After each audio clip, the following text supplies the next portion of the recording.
sir, you do realize this conversation we're having is in your dreams, right? But I can see you, Doctor. I'm looking around this office. Everything looks the same. Even this couch feels the same. It's just like old times. Well, your memory is clearly still very much intact. But I assure you this office in real life is pretty much destroyed. I suppose much of the world is. Of course, everyone blames me. I suppose much of it is my fault, technically speaking. But honestly, all of the world's ailments were destined to bring the whole system of humanity down eventually. I am quite certain of that. And really, I am merely the one who drew the lucky number. Like the winner of the lottery or something. Lottery winners sometimes say such a thing is actually a curse. I definitely think it's been like a curse for me. But you know, it's as much as everyone else's fault. Look, it's human nature to cast blame of their ills on others. Throughout history, this sort of thing has been widely repeated, time and time again. I can't even be sure just how much is actually my doing, but I know many things are. Like, for example, I personally ordered the assassination of King Hussein, who was always a loyal partner in my mission. Did he deserve to die the way he did? Probably not. But in my own way, I felt it was a painless, sudden exit from this earth. I spared him any type of suffering.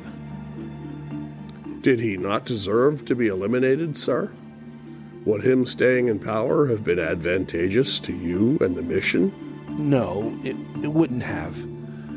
But it weighs on my conscience. Few deaths make me feel bad. His is certainly one of them. Well, why don't you bring him in here and talk to him? You are in complete control in this environment. Okay, if you think it's a good idea. King Hussein, I know you're probably angry at me, but believe me, I had to do what I did. I've had plenty of time to contemplate this, Asilas. I'm convinced you did what you thought was necessary, and I've tried to put myself in your shoes. In doing so, I'm equally convinced there was a better way to achieve your goals without blowing me up into a million globs of flesh. This is good. We're making progress now. It is not my forgiveness you should seek, my old friend.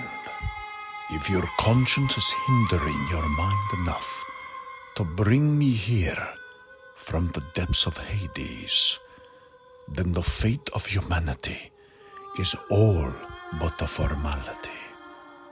Perhaps you are right to suggest you did me a favor. I don't think I would want to be on the earth right now, with everything going on as it has. What people are witnessing is far different from what you promised them. I know it is. I should never have made so many foolish promises. There really can't be any kind of utopia on Earth. At least, not without divine governance. People can't create utopia without harsh rules. And as we have seen, the harsher the rules, the more rebellious people tend to be. To the point, they are willing to eat themselves. So, it's understood, at least from my perspective, that humanity is a cyclical apparatus. It rises, it falls, it grows, it diminishes, it advances, it rescinds. That's one thing I've come to understand, being on the other side. Humanity is prone to running in circles because man's free will is infinite, and the only thing that has no end is a circle, round and round he goes. Free will is a real thing, Asilas. So is fate and destiny.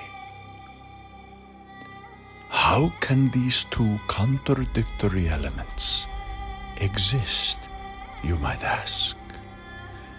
They exist to ensure the halo of infinity.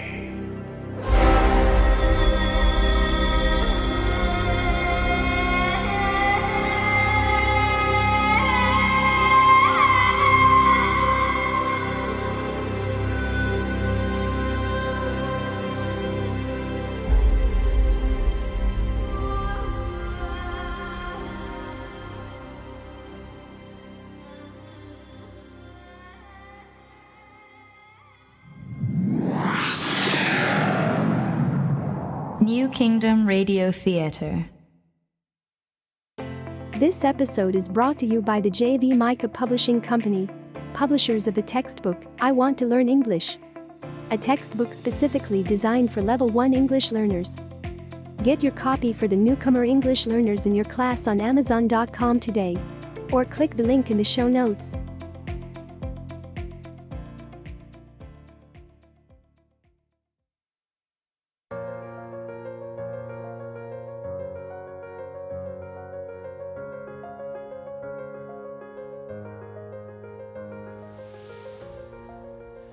Queen Anna struggled to find the exit of her private meditation quarters. She had summoned the devil in a vain attempt to get him to push Asilas to begin the war sooner. Unfortunately, the devil was not at all pleased to be called for this reason, and as a result, he had blinded the queen. As she staggered out, Lord Oreb saw her feeling along the walls of the tent. He rushed to her side and was horrified to see that the queen had no eyes. In a panic, Oreb veiled the queen's face and hurried her back to the king's quarters. Upon pulling the veil from her head, King Asilas could see Queen Anna's eyes had been completely removed. She no longer had anything where her eyes once were. Just smooth skin. Not even slits.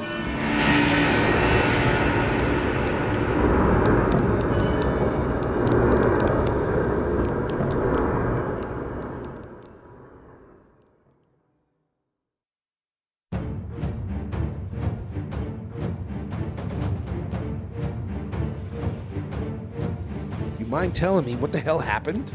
Sir, I found the Queen struggling to emerge from her private quarters, and I found her this way. Ugh. What could have done this to her? My king, I have committed a terrible thing, and now I have no eyes to see. What did you do? I summoned Beals. I wanted to ask him a favor, and it angered him tremendously. So much so, he removed my eyes. Why? I don't understand the reason for this. That was incredibly foolish of you. Why would you even attempt to summon him? I wanted him to talk some sense into you. Our army is on the brink of starvation. The Angel Army's base is now gone, and we're just sitting out here, waiting to implode on ourselves any day now. Please, will you do something? This is unbelievable. Tell me exactly what you said. I asked for his favor. I wanted him to speak with you on our behalf. If you went to the devil in search of favor or some kind of wisdom, then surely you were blind before you ever uttered the words to summon him. What did he tell you? He said to follow you. And and to beg for your forgiveness. I see. Will you please forgive me, my king? I do forgive you, my queen. Thank you. But I still cannot see. If your heart is true, and you mean what you say, you will see once again, my queen. But it has to be authentic. But I do mean it.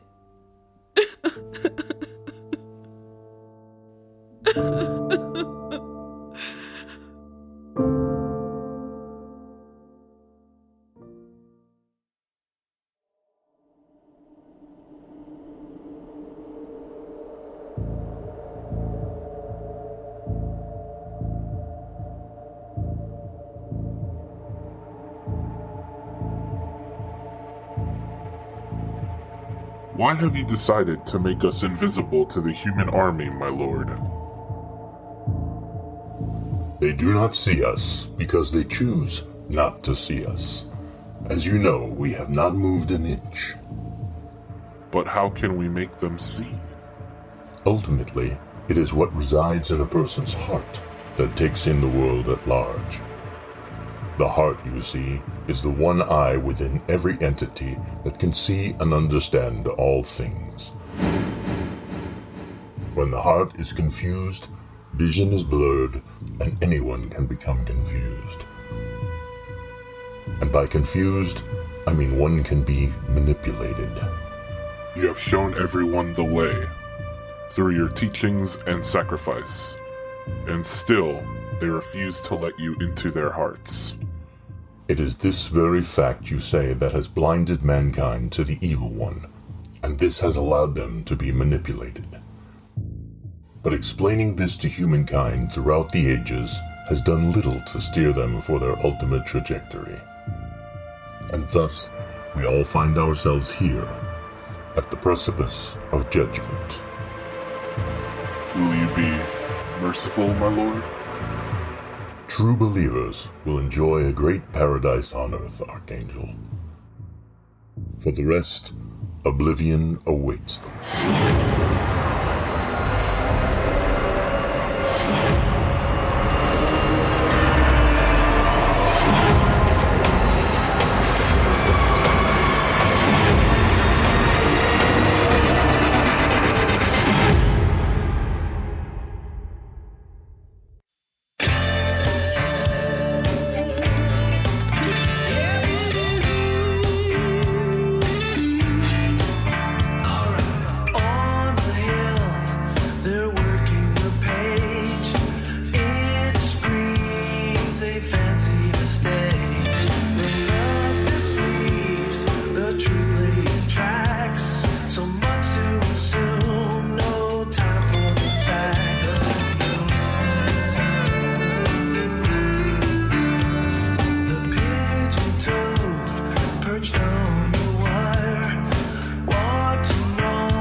The Alpha Omega spoke to his angel army and told them to stand facing the human and demon army.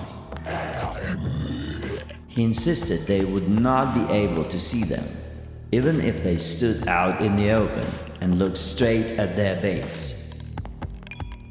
Without faith, he said, no one can see the greatness or beauty of God's creations. Instead, they would only see organic materials, rocks, and empty space. Therefore, they had absolutely nothing to fear from King Osiris or his army. For they were blind and would never know where to aim their guns. Back at Osiris's base, Lord Oreb asked Esther to pull up their infrared radar. He noticed some unusual activity in the area once occupied by the Angel Army. Oreb rushed to tell the king to look at the infrared radar.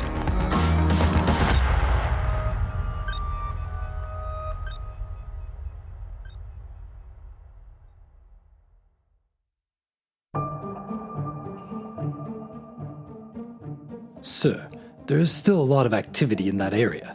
Should we send a team in to investigate it? Interesting.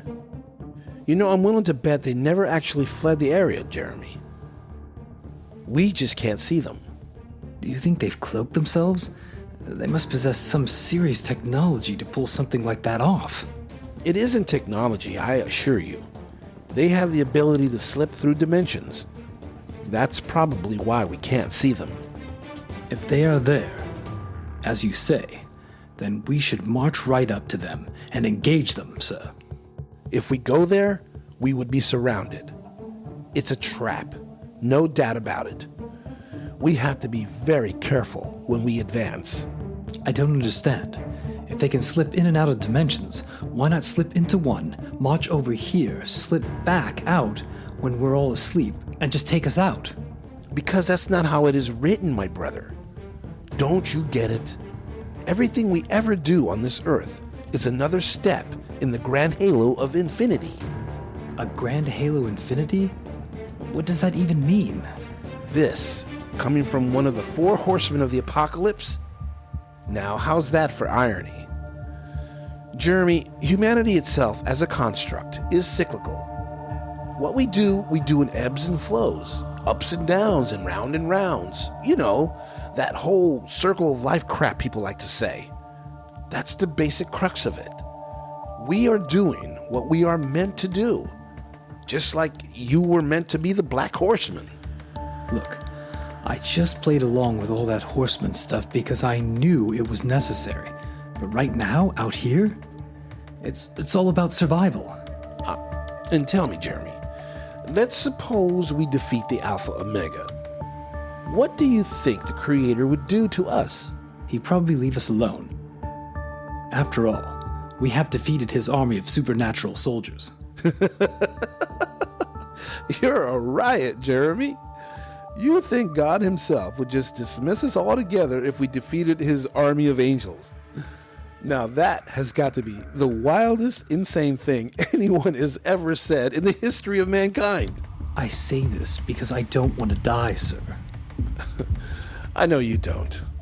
And that's probably because you don't want to be judged for all the things you've done in this life. So, you'd rather fight against all odds to avoid it. Don't you feel that way, sir? No, I don't. I am fine with facing judgment. I know I've done terrible things. I've hurt people. Hell, I've killed people. And I did so many disgusting things in my life, I shudder to think of them, honestly. But even with all that, I am at peace, knowing the Creator will do with me what must be done. I think it's high time we all make our peace.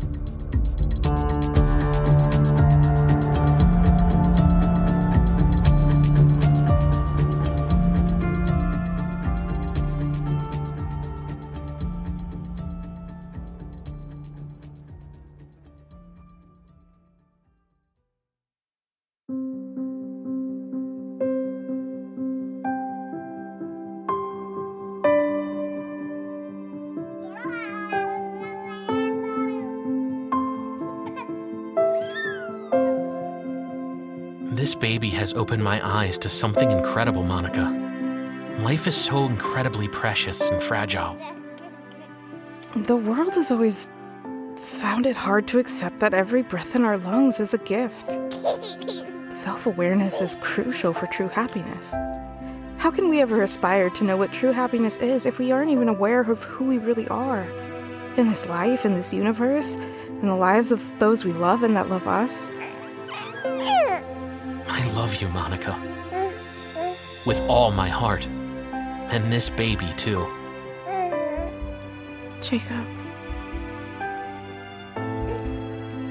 I really am so sorry for everything that I've done.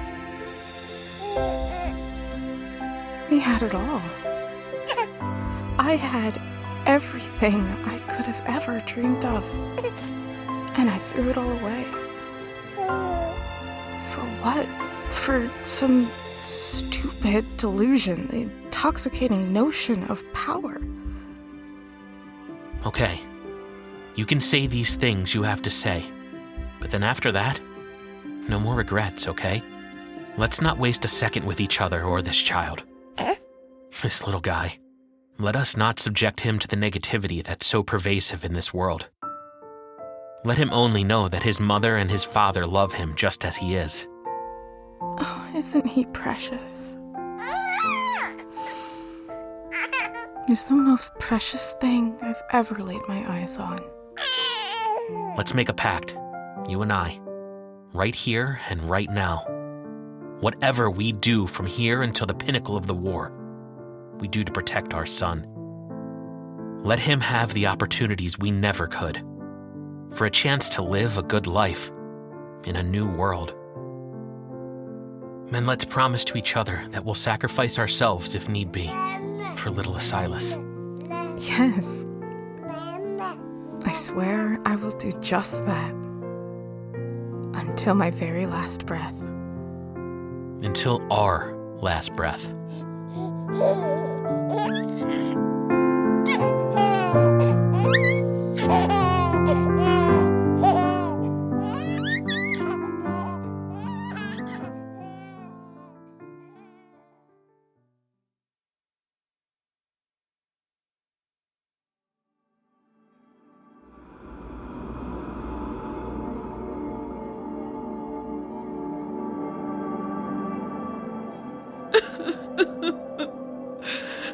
My eyes. I can't see anything. What am I going to do? You can't wish your eyesight back, my love. You can only accept that things are the way they are meant to be. Why am I meant to be blind? You only became blind when you sought out the deceiver of mankind. The only one that can ever shine light on the darkness is the Creator. We have betrayed him. And now we must meet our fate. I am truly sorry for doubting you, Silas. All you've ever done is love me. And all I've ever done is bring chaos to your life. You even had to kill Rebecca just to be with me. Yes, but even that was an idea put in my head by Beals. Everything we're doing here is because of him.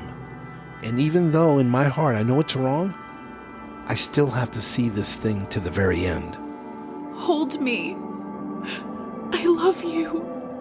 In spite of feeling I don't deserve any love. I'm happy you love me. And I love you forever, no matter what. Oh my God. I can see again. How did you do that, Silas? Understand that everything good and beautiful in this world is provided by the love of the Creator. I'm happy you can see again. Oh my God, I can see. This is so fantastic.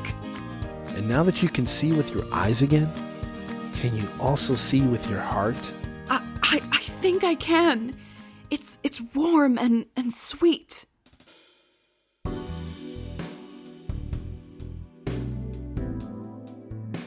Come here.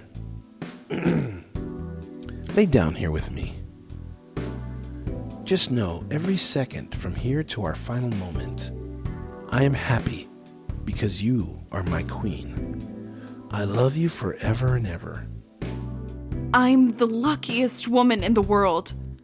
Married to the king of the world. It's something to marvel at. What's that? What's happening? It's Esther. Why is that damn machine summoning me? Don't get up. Esther can wait. I'm not letting anybody else interfere with us. Oh? Right now? Oh, yes. Right now.